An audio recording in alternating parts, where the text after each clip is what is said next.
में आज निकाय चुनाव का बिगुल बजा है। मेरे साथ राज्य के चुनाव आयुक्त देवेंद्र सिंह कल्याण जी मौजूद हैं। सर, सबसे पहले बहुत बहुत शुभकामनाएं। आज चुनाव आयोग की जो आपकी तैयारी थी उसके चलते आपने शेड्यूल जारी किया है। सर, किस तरीके का शेड्यूल जारी हुआ है? सर, कब हो रहे हैं प्रदेश में निकाय चुनाव? बेसिकली तो शेड्यूल तो पूरा आपको विस्तृत दे दिया हमने, बट नोटिफिकेशन आज हमने कर दिया है इसका, और उसको 21 से 25 तक रहेगा हमारा जो नॉमिनेशंस की डेट रही है। 27 को नॉमिनेशंस को देखा जाएगा कि वो ठीक है कि नहीं। 28 अप्रैल लास्ट डेट है विड्रॉ करने की, जो विड्रॉ कर सकते हैं। उसी दिन सिंबल दे दिए जाएंगे और उसी दिन हम लोग जो फाइनल कैंडिडेट्स हैं उसकी लिस्ट पब्लिश कर देंगे। जी, तो मतदान की तारीख सर 10 तारीख तय हुई है? मतदान की तारीख रविवार 10 मई की तय हुई है, और 12 तारीख का हमने रखा है कि कहीं पे रीपोल कराना हो तो 12 मई को कराया जाएगा। 13 मई को हमारी काउंटिंग रहेगी सुबह 8 बजे से सारे नगर निकायों के चुनाव में।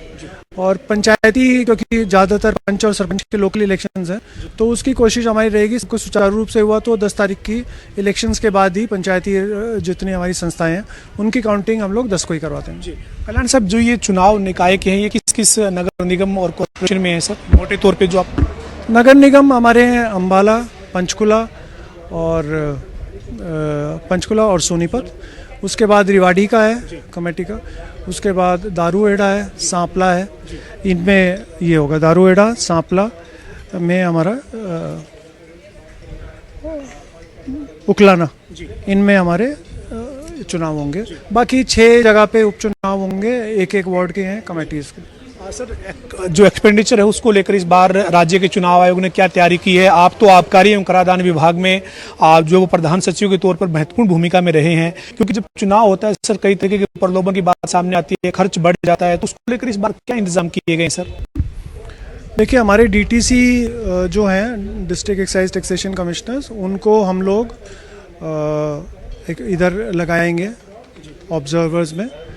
उनका 2 काम रहेगा। एक तो रहेगा जो हमारे कैंडिडेट्स हैं उनको एजुकेट करने का, ताकि उनको पता चले कि एक्सपेंडिचर रजिस्टर कैसे भरना है, कब तक भरना है, उसकी उनकी क्या सीमा है, तो उनको एजुकेट करेंगे। उसके बाद से उनको कहीं गाइडेंस की ज़रूरत होगी, गाइडेंस भी करेंगे, लेकिन चेक भी करेंगे कि वो उन प्रावधानों के अनुसार चल रहे हैं कि नहीं चल रहे हैं।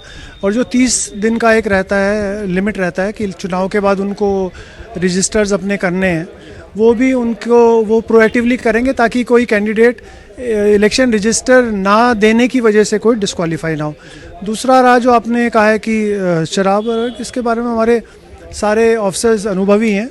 जहाँ पे भी नाके की ज़रूरत पड़ेगी, सरप्राइज चेकिंग की ज़रूरत पड़ेगी, वो भी की जाएगी। और हमने एक्साइज डिपार्टमेंट को कहा है कि एक नोडल ऑफिसर इलेक्शंस के लिए लगाया जाए जो स्टेट इलेक्शन कमीशन के साथ क्लोजली काम करेगा, और जहाँ पे भी हमारी कंप्लेंट्स होंगी, यहाँ पे हमें लगेगा कि जहाँ ज़रूरत है वहाँ पे एक्शन लिया जाए। कल्याण साहब, आदर्श आचार संहिता को लेकर क्या गाइडलाइन है? खासतौर पर चर्चा यही होती है कि जो राजनीतिक दल है, चाहे वो सत्ता पक्ष है या विपक्ष है, कोई बड़ा कार्यक्रम, रैली, जलसा, जुलूस या इस तरीके का कोई कार्यक्रम करते हैं तो उसको लेकर क्या गाइडलाइन रहेगी और कैसे उसके ऊपर मॉनिटरिंग राज्य का चुनाव आयोग करेगा सर?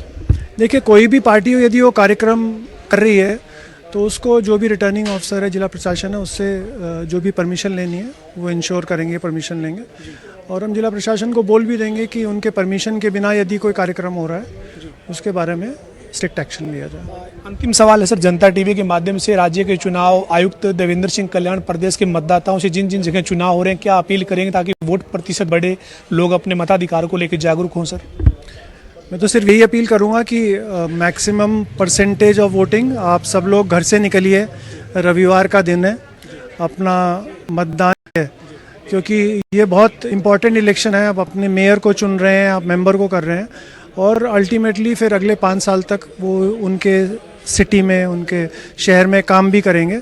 तो मैं तो यही कहूँगा कि और कोई भी प्रलोभन यदि कोई देना चाहे तो उससे दूर रहें, अपने दिमाग से जो उनको सही मत लगे वो दें, और मैक्सिमम नंबर में वोटिंग करें, और खुद भी और अपने फैमिली मेम्बर्स को, अपने पड़ोसियों को, उनको भी मोटिवेट करें कि वो उस दिन मतदान करें। और मैक्सिमम वोटिंग हमारी इस इलेक्शन में हूँ। बहुत बहुत शुक्रिया सर। Thank you. हमारे साथ हरियाणा के जो राज्य के चुनाव आयुक्त देवेंद्र सिंह कल्याण है वो मौजूद थे। उन्होंने यही कहा है कि चुनाव का जो कार्यक्रम है वो जारी कर दिया है और अब जो है वो 10 मई को निकाय का चुनाव होगा और 13 तारीख को नतीजे जो हैं वो आएंगे और चुनाव आयोग ने तमाम इंतजाम जो है वो चुनाव के मद्देनजर किए हैं, उसकी जानकारी उन्होंने साझा की है।